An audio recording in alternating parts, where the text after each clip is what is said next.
Hi, I'm Nicole Urken, Research Associate for Jim Cramer, and we're bringing you behind the scenes for Mad Money once again, talking about banks. Now, regional banks have been one of the key themes for 2013. Last night on the show, we recommended Suntrust ahead of a big catalyst next week. Well, we own Suntrust for ActionAlertsPlus.com, and we sold it because we feared that it had reached a level that was too far and then pulled back. See, it's one of the few that are down. It's down $2 from its high. Now it's down $1.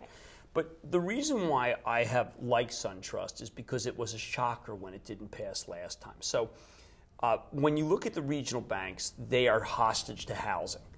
And the thing that has always amazed me was Atlanta was almost as hard hit as Florida, where they're headquartered, as Florida, which is, by the way, very strong now, as Arizona, as Nevada, and California.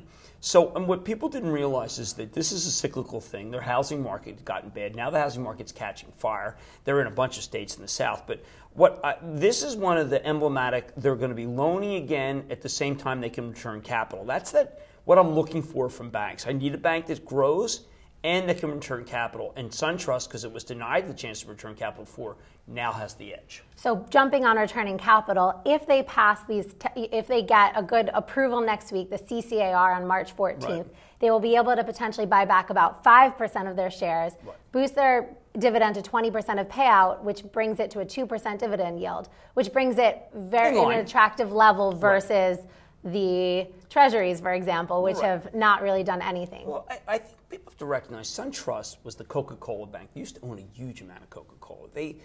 They stumbled beyond what anyone ever thought they could because it was always one of the most conservative institutions. So you get this idea, something I talked about with David Faber and Carl today.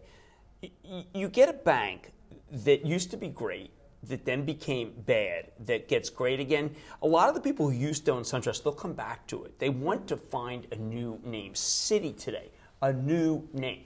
People at home may not recognize a hedge fund manager or an institution. They always, what's a new name? Suntrust is new. PNC, no. Wells Fargo, maybe too. Suntrust. And that's going to be one reason why you have to get in ahead of this. You have to get in. And with the S&P up 8% year to date, Suntrust, even after the little bit of incremental run, only up 2%. This is interesting. A lot of people, what they do now is say, oh, okay, look at that. That stock, other than the gold stocks, which don't work, but that stock is up so much less than the market, I can still buy it. Because people are always trying to justify right at these levels. And I think that there should be profit taking here and you should now wait. But people are always looking and saying, okay, you know what? I can mentally justify that. Suntrust is the most mentally justifiable bank to own.